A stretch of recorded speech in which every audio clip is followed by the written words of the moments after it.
día en una primicia de UTV Noticias, edición mediodía. Y es que hoy tenemos a la presidenta del Tribunal Constitucional que hoy día estará conversando con nosotros interesantes temas que sin duda son los que nos necesitamos conocer sobre los poderes del Estado y cómo es que la política que emerge en los diversos poderes realmente está andando bien, no está andando bien, y realmente el Tribunal Constitucional, que es uno de los máximos órganos de interpretación de nuestras leyes, es la que definitivamente está o no cumpliendo bien el trabajo para equilibrar los poderes del Estado en nuestro país. La magistrada Luz Pacheco Zerga ha sido elegida como nueva presidenta del Tribunal Constitucional y es una de las primeras declaraciones a la prensa a nivel regional que brinda. Y UTV Noticias es el primer medio de comunicación que tendrá la oportunidad de conversar con tan alta magistrada. Doctora Luz Pacheco Zerga, bienvenida a UTV Noticias, edición mediodía. Muchísimas gracias, muy buenas tardes también. Antes que nada, expresarle mi dolor, mi solidaridad al ver la situación tan dramática que están viviendo ustedes y que realmente, como se ha indicado, se ponga fin y se identifique a las personas que están haciendo tanto daño a ustedes, a la región y al país entero, porque ustedes son una parte importantísima del Perú.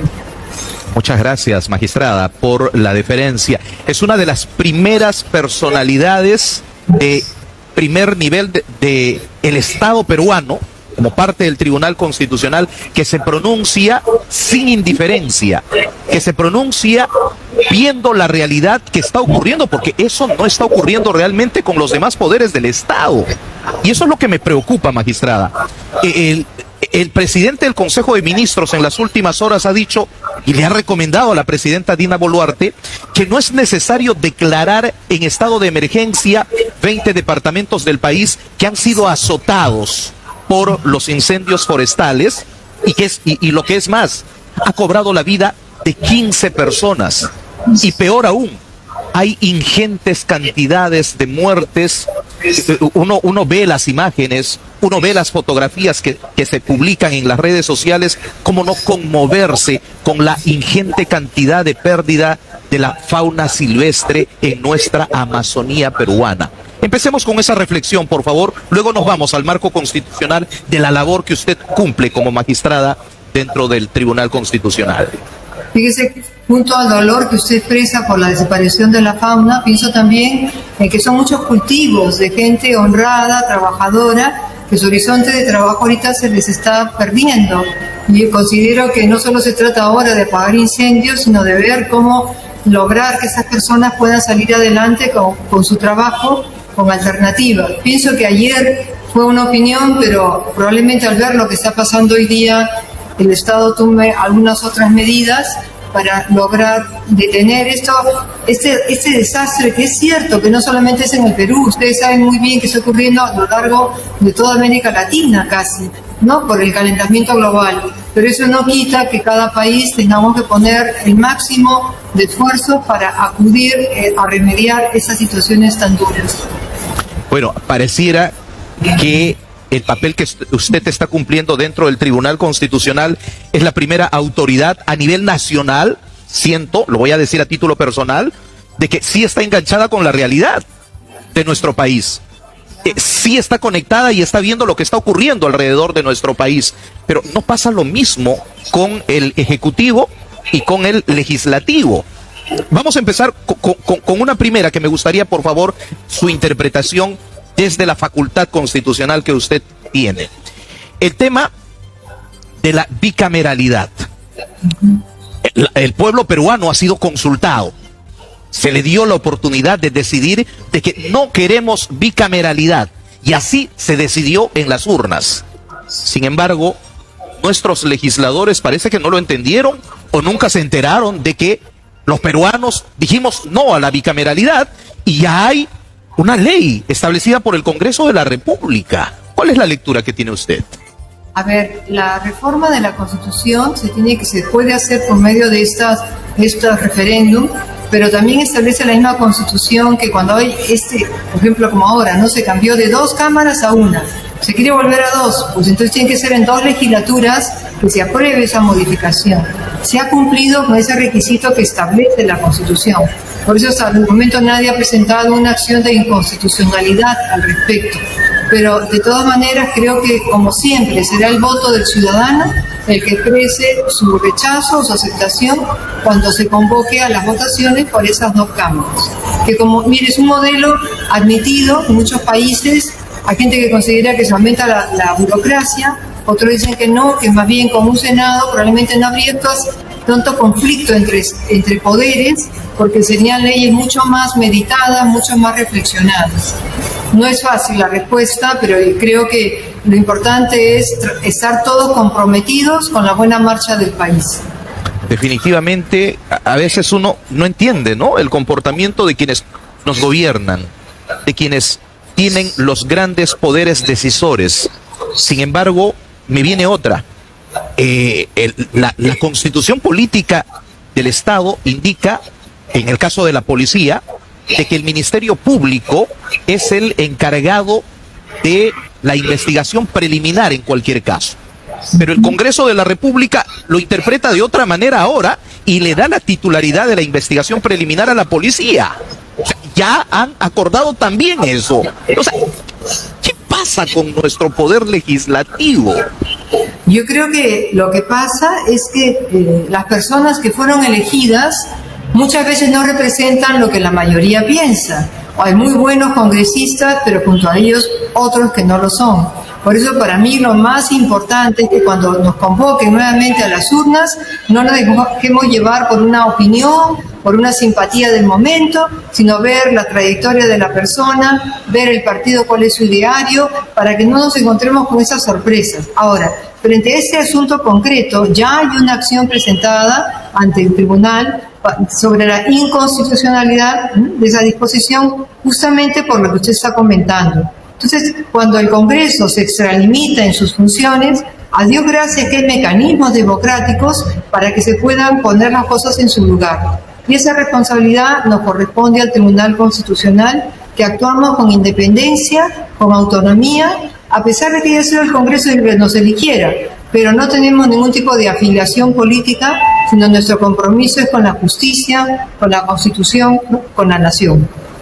Junto con usted han salido elegidos dentro de todo este pleno del Tribunal Constitucional Francisco Morales Saravia y los magistrados Gustavo Gutiérrez Tixe, Manuel Monteagudo Valdés y Pedro Hernández Chávez.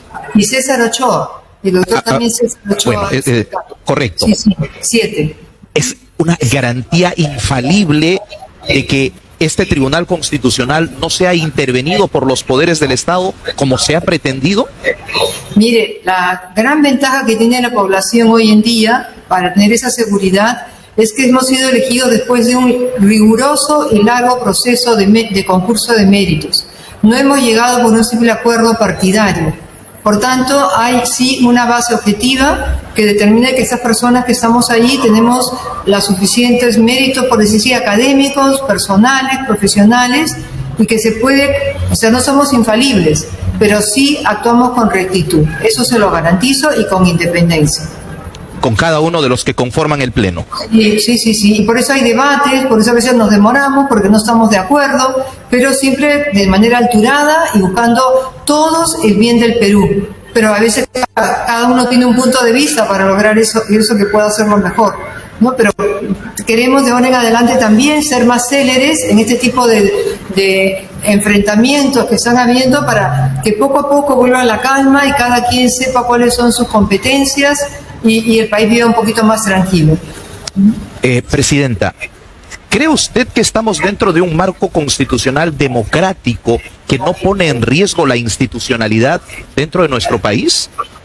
Yo creo que sí, fíjese, porque a pesar de que lamentablemente los presidentes anteriores tienen cargos graves por comportamientos que no son acordes con la función que tenían, sin embargo, a través de los mecanismos democráticos hemos salido adelante sin que tengan que intervenir ningún otro país. Entonces, en el último golpe de Estado que dio el señor Castillo, bueno, se decidió que a quien correspondía era la señora Dina Boluarte, aunque haya habido cuestionamientos sobre su candidatura. Pero indudablemente el Congreso hizo lo que consideró que era lo más acorde para ese momento y de acuerdo a la persona que estaba puesta como vicepresidente. Entonces yo sí creo que estamos en un marco constitucional, democrático, y justamente por eso hay que usar todos los mecanismos democráticos para que el poder esté donde corresponde en cada caso. ¿Existe alguna amenaza de tumbarse la constitución política del Perú? Muchos reniegan, rechazan de la constitución del 93 y quieren que se retome la constitución del 79. ¿Cuál es la interpretación que tiene usted desde su máxima investidura? Mire, lo mismo que me decía usted antes, o sea, ha habido un referéndum que hizo el Perú, todos los peruanos, en la cual se avaló esta constitución, lleva ya más de 30 años, ¿no? Del 93 estamos, ¿no? En el 2024, y es perfectible, por supuesto, nada es intocable, pero yo creo que estamos llegando a una madurez democrática como los países más consolidados del mundo, que lo que hacen no es cambiar una constitución, hacen más bien pequeños ajustes, ¿no? Hacen reformas, pero a cosas determinadas, porque cambiar toda una constitución es dejar a todos en el aire y como quedar sin marco. En cambio así, estamos todos seguros que lo que se cambie va de acuerdo con nuestra identidad nacional, contra los derechos y libertades fundamentales. En todo caso, cuando usted señala de que es perfectible, ¿qué capítulos son los que deberían de perfeccionarse? Porque hay capítulos económicos, hay capítulos políticos, hay capítulos sociales, en el tema de educación, en el tema de salud, en el tema del transporte, en fin. ¿Cuál es lo más importante? ¿A dónde tendríamos que apuntar para mejorar esa percepción que tenemos? Porque es indiscutible de que la Constitución del 93 nos ha garantizado una estabilidad macroeconómica. Sin embargo, esa estabilidad macroeconómica que ha consolidado a la moneda del sol como una de las más estables a nivel de Latinoamérica, no se refleja en la microeconomía. El ciudadano de a pie tiene que subsistir. El ciudadano de a pie no siente el chorreo económico de la macroeconomía. ¿Qué está fallando? ¿Qué es lo que hay que hacer? ¿A dónde hay que apuntar para que se sienta realmente que esta Constitución del 79 sí vale la pena mantenerla? Sí, mire, en la Constitución 93, como decíamos, y usted también lo ha mencionado muy claramente, tiene aspectos muy positivos. Yo creo que por derechos sociales, económicos, sí, pero hay cosas ahí que habría que ajustar, pueden ser más, no soy especialista, pero lo que para mí queda en evidencia es que el problema no es tanto la Constitución como las políticas del Estado. Es decir, el marco constitucional está allí, pero después las políticas, las decisiones que van tomando los diferentes poderes ejecutivos que han sucedido desde el 93, no han logrado, como usted nos bien dice, esa estabilidad.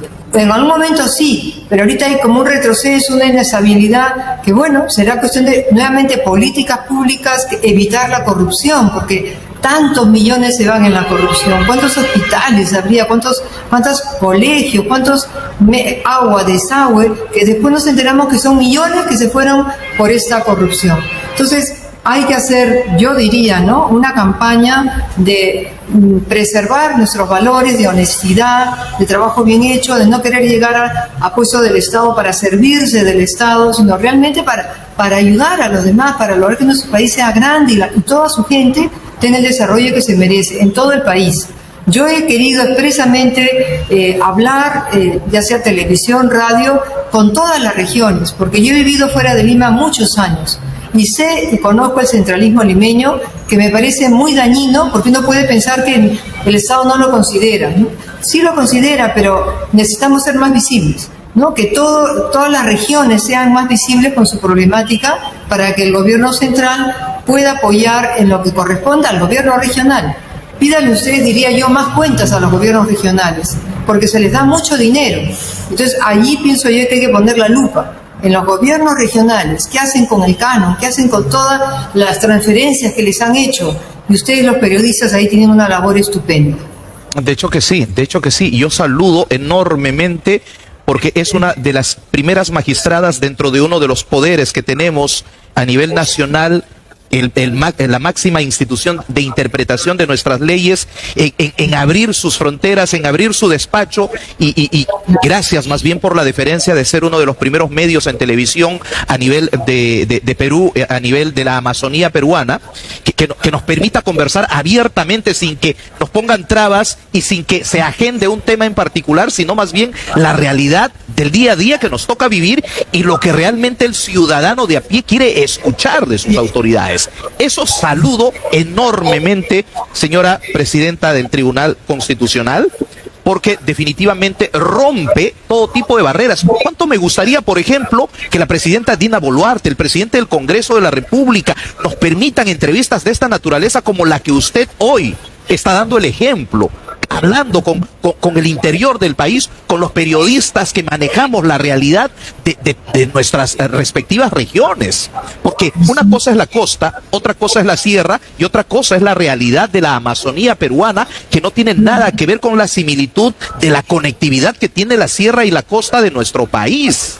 Aquí, por ejemplo, la realidad es totalmente diferente. Nuestra conectividad no está centrada en carreteras, sino en ríos, y en ríos que hoy se están secando, y en ríos y montañas que hoy se están quemando, y en montañas que hoy están muriendo ingentes cantidades de especies de flora y fauna silvestre. Es decir, es una realidad en la que el gobierno debe salir de su confort y realmente mirar, como usted lo está haciendo, escuchándonos, escuchando a los periodistas.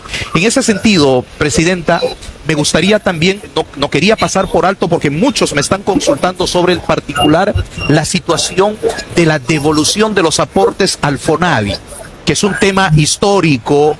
¿Cuánta gente ya murió sin poder ser resarcido? Un derecho que con justa razón dio su aportación, pero nunca se le fue devuelto, ni siquiera gozado de los beneficios del FONAVI.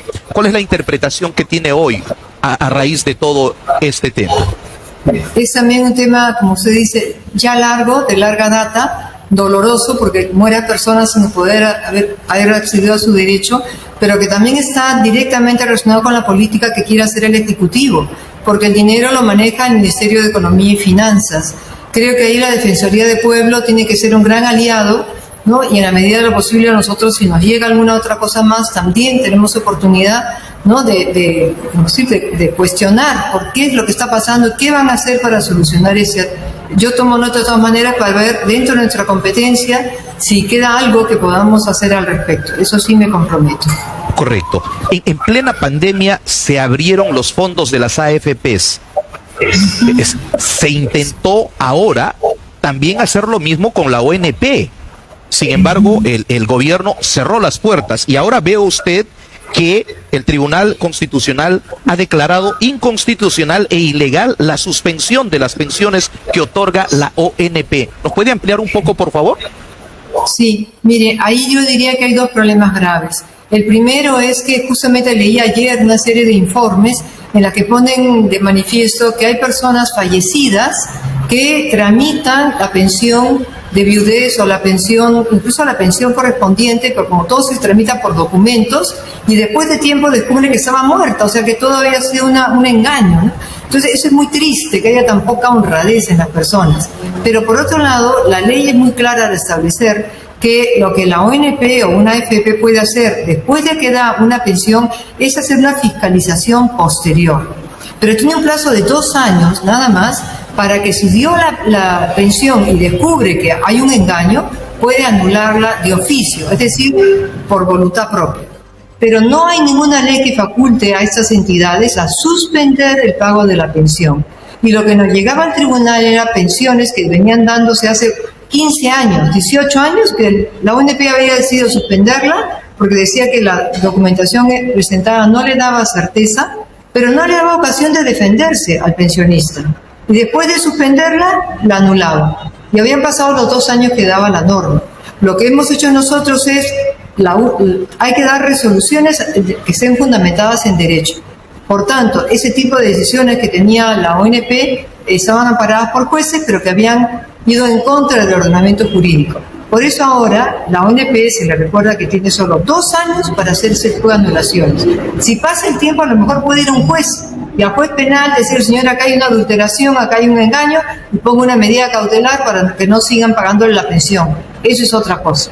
Pero no puedes por sí misma suspender algo que dio porque no tiene una ley que le faculte. Y eso creo que ha favorecido a mucha gente anciana que de repente se veía privada de la pensión sin haber podido ejercer el derecho de defensa. Muy bien, estaremos pendientes entonces frente a este fallo para su ejecución y finalmente pues pueda resarcirse a quienes realmente necesitan gozar de esos beneficios que por años han otorgado en las diversas modalidades de las leyes a las que les corresponde haber accedido al servicio de la ONP. Finalmente, señora presidenta, Perú será sede del 29º encuentro de tribunales, cortes y salas constitucionales de América Latina del 25 al 27 de septiembre de este año. Estamos a unos días nada más ya. Cuéntenos un poco, por favor, en qué va a consistir este encuentro y qué temática se va a abordar. Es un encuentro anual que se lleva a cabo gracias al financiamiento de una fundación alemana. Esta fundación Adenauer es la que permite que los magistrados de América Latina y el Caribe nos unamos para ver y intercambiar experiencias, los retos que tenemos por delante, cómo hacer que la justicia que impartamos sea más efectiva, porque a veces sí, es cierto, como dependemos de políticas públicas, a veces no se llegan a materializar nuestras decisiones. Entonces, en ese intercambio de experiencias todos damos un paso adelante para que nuestro servicio a los países sea cada vez más eficaz. Bueno, interesante realmente. Ojalá pues se logren sacar avances importantes de este análisis que desarrollan cada uno de las instancias porque vienen de diversas partes del mundo, ¿no? Eso es importante. Me dicen que aborde este tema, si me permite, por favor.